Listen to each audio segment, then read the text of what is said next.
আমার একজন বড় ভাইয়ারা আবারও সালাম দিচ্ছি, আসসালামু আলাইকুম।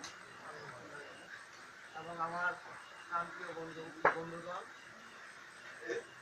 আমি একটি কথাই বলতে চাইছিলাম যে আমরা যখন প্রথমে এখানে আসছিলাম তখন বড় ভাইয়ারা আমাদেরকে কিছু রুলস দিছিল, অথবা আপনারা খারাপ কোনো বুঝেন না যে আমরা এটা মানে অন্য নেগেটিভ সাইড দিয়ে ভাবছিলাম যে কি হইতেছে, ভাইয়ারা কি বলতেছে, আমাদের পক্ষে কি করা সম্ভব হবে। যখন আমাদের ক্লাস শুরু হলো, আমরা ক্লাস করতেছি, আর কিছু বন্ধুদের সাথে দেখা হলো, কথা বললাম, তো পরবর্তীতে বুঝতে পারলাম যে এই রুলসগুলা আমাদের কতটুকু কাজে আসবে আমরা ভবিষ্যতের দিকে, এবং আমাদের এই এত সুন্দর সুইডিশ পলিটেকনিক্যাল আমরা কিভাবে সাজিয়ে নিতে পারবো। ওই রুলসগুলা তখনই আমাদের মাথার ভিতরে ঢুকছে যে ভাইয়ারা জানি এইগুলা চাপ দিতেছে আমাদেরকে, এগুলো আমাদের এই উপকারে আসবে।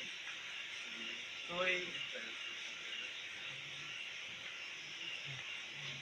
আরো ভাইয়া বলতে গেলে আমরা নতুন এখানে, আমাদের মা বাবা ভাই বোন কেউই নাই এখানে, কেউই নাই, শুধু আছে আপনারাই আছেন। আর আমি অন্ততপক্ষে আরো আনন্দিত, আমি প্রথমে যখন এখানে আসি তখনই আমি লক গেটে নামার পর লক গেটে সিট পাই। আসলে বাসা থেকে ভাবছি কোন জায়গায় যাবো, মানে কেমন হবে বড় ভাইয়ারা বা কি হবে, মানে এইসব নিয়ে আমার খুব আকৃষ্ট ছিল। তবে আমি খুব আনন্দিত আপনাদের মতন বড় ভাইয়াদেরকে পেয়ে, খুবই আনন্দিত হয়েছি।